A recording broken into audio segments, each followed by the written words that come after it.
हम कहते हैं देश में कि हम लोग 60% है, लेकिन ये 60% जनता के सवालों के तरफ, अधिकारों के तरफ केंद्र और शासन जितना चाहिए उतना ध्यान नहीं देती। और इसलिए हमको संविधान के अनुसार जो फैसिलिटी केंद्र और राज्य सरकार ने देनी चाहिए वो नहीं मिलती। इस देश के ओबीसी समाज की जात न्याय जनगणना होनी चाहिए। सारे सेंट्रल गवर्नमेंट और स्टेट गवर्नमेंट में 2005 के बाद जो लोग सर्विस में लगे उनकी पुरानी पेंशन स्कीम बंद की है। तो हमारी ये मांग है कि सारे सेंट्रल और स्टेट गवर्नमेंट कर्मचारी को ओल्ड पेंशन स्कीम ओपीएस जिसको कहते हैं ये लागू की जाए की मराठा समाजाचा ओबीसी मध्ये समावेश करता कामा नये झाला पाहिजे का आणि सरसकट कुटुंबांची प्रमाणपत्र देता कामा नये। हर जिला तालुका स्तर पर बच्चों के लिए हॉस्टल होनी चाहिए। मंडल आयोग, नचिपन आयोग, स्वामीनाथन आयोग की सिफारिशें जल्द से जल्द लागू की जाए।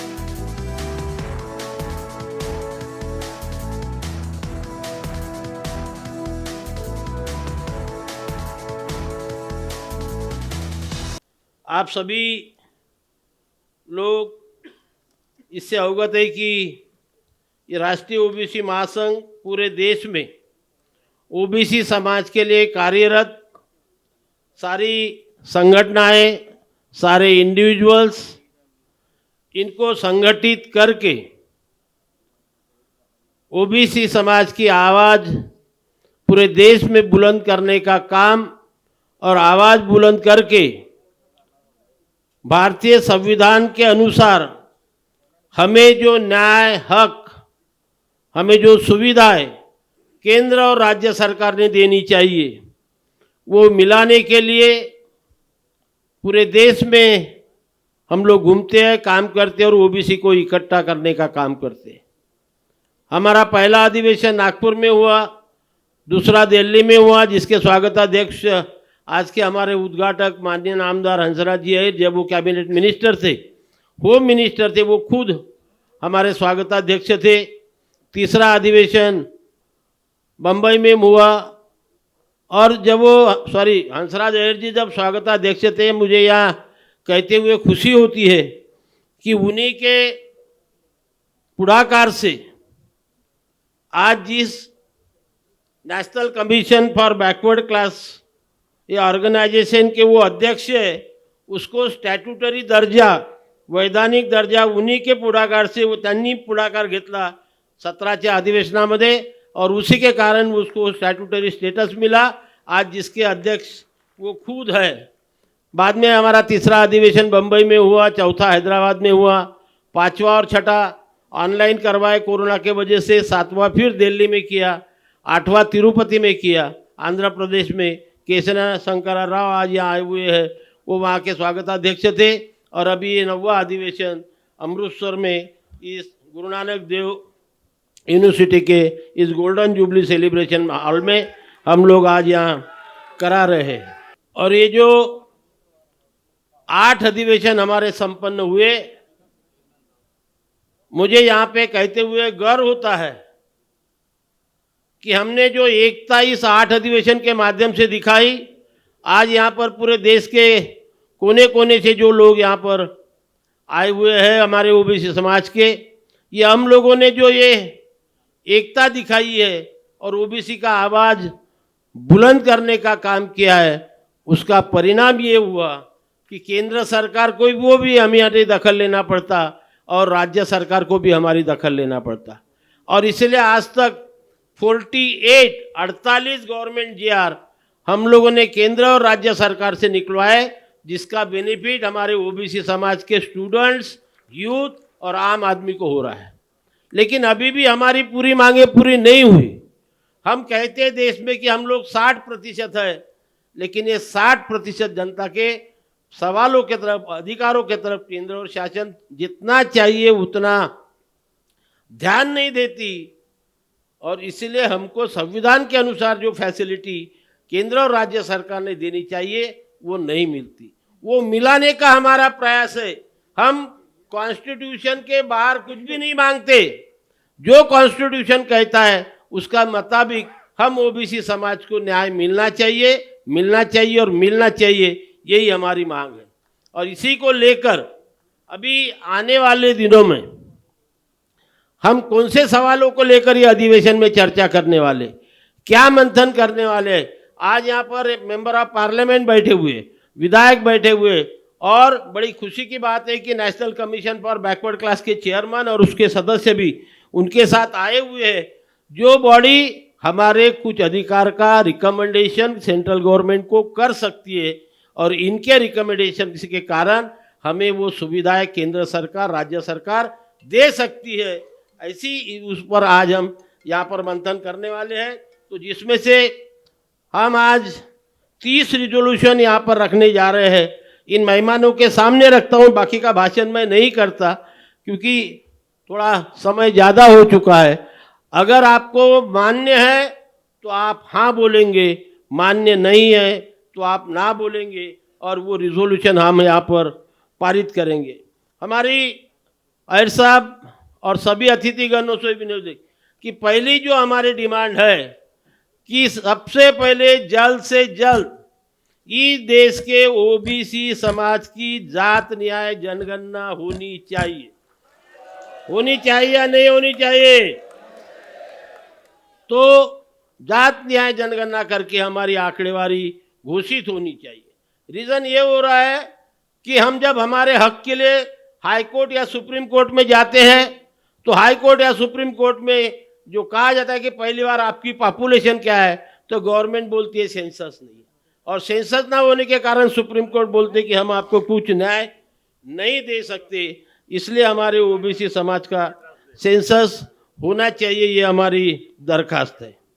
दूसरा हमारा मांग है कि आप सभी जानते हैं कि लोकल बॉडीज में, स्थानिक स्वराज्य संस्था में हमको 27% आरक्षण पूरे देश में मिलता था, लेकिन अभी सुप्रीम कोर्ट ने जो निर्णय दिया उसके अनुसार यह आरक्षण हमारा कम हुआ है।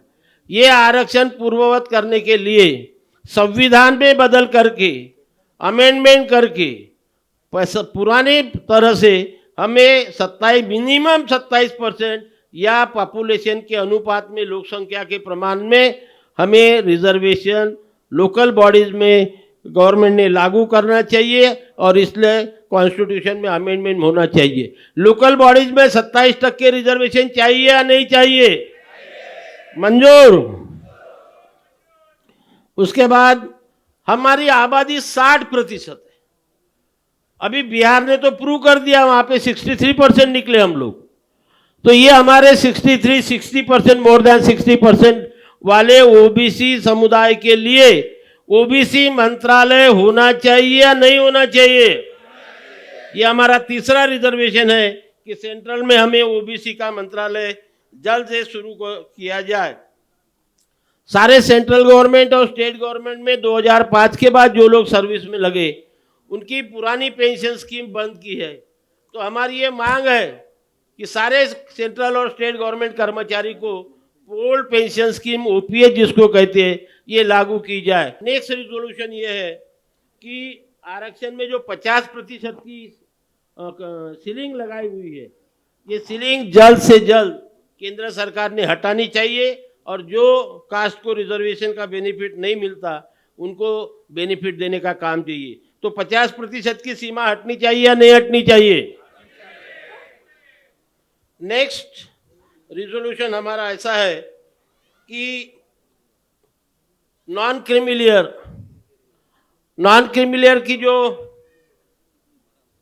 लिमिट 8 लाख रुपए हुई थी, वो 2017 में दिल्ली में हमने अधिवेशन करवाया था, उसके वजह से हुई थी।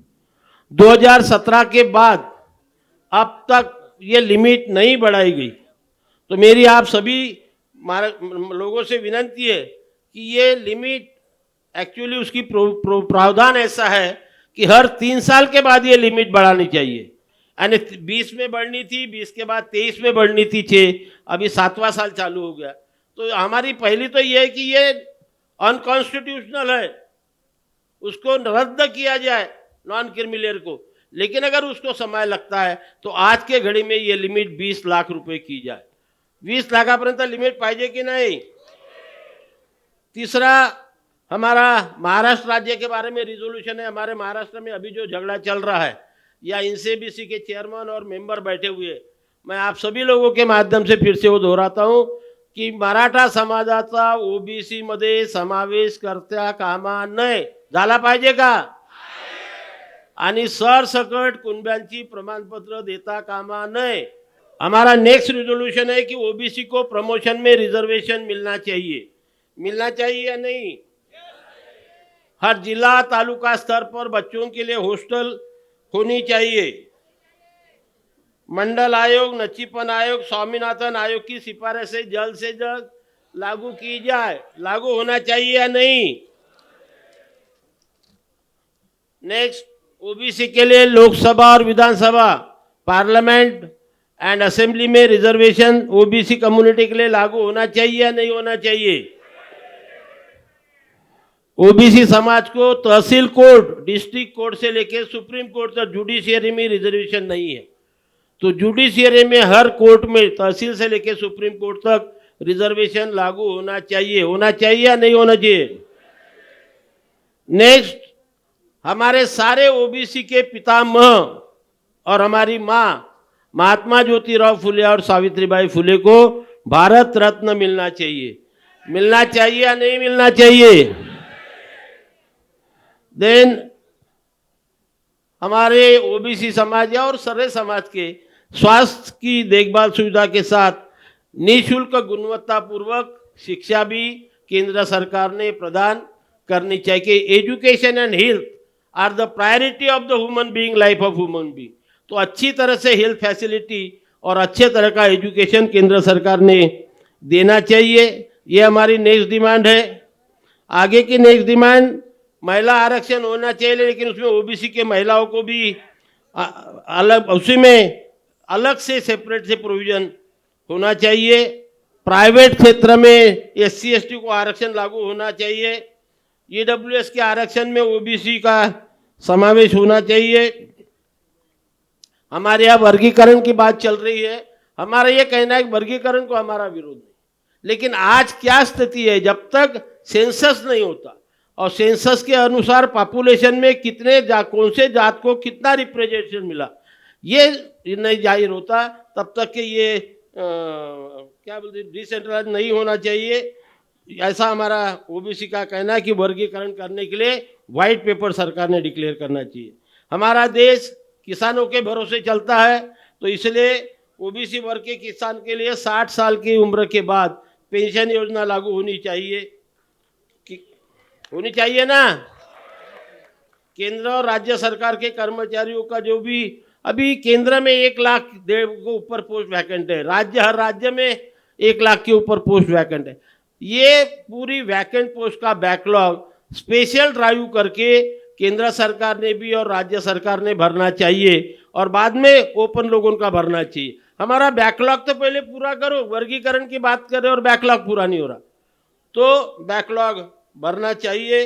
प्राइवेट में हमको प्राइवेटाइजेशन में ओबीसी को रिजर्वेशन मिलना चाहिए।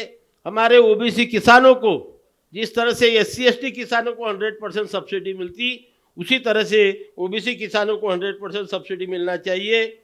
हमारे किसानों का माल मोनोपोली से गवर्नमेंट ने परचेस करना चाहिए और बाद में लोगों को बेचना चाहिए, ये इस तरह से, और उसका एमएसपी होना चाहिए।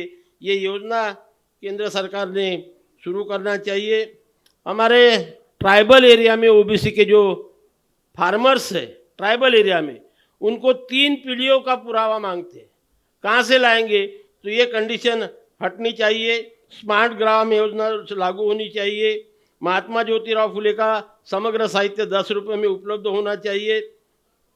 अनुसूचित जाति और जनजाति के लिए लागू केंद्र सरकार के वार्षिक बजट में ओबीसी के लिए जब मंत्रालय करके अलग से हमें अनुपात के प्रमाण में धनराशि का प्रावधान होना चाहिए और ओबीसी एससी एसटी के लिए आरक्षण विधेयक पारित करके संविधान की 9वीं सूची में ये सभी को शामिल करना चाहिए। इस तरह के ये 30 रिजोल्यूशन मैं यहाँ पर मूव किया, ये सारे मंजूर है।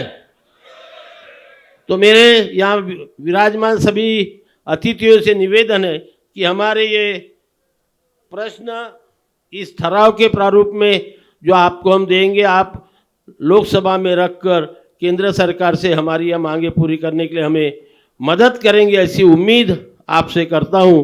और आप यही विषयों पर आज अपने विचार यहाँ पर रखेंगे, ऐसी उम्मीद करते हुए आपसे मैं विदाई लेता हूं। जय ओबीसी, जय ओबीसी, जय ओबीसी।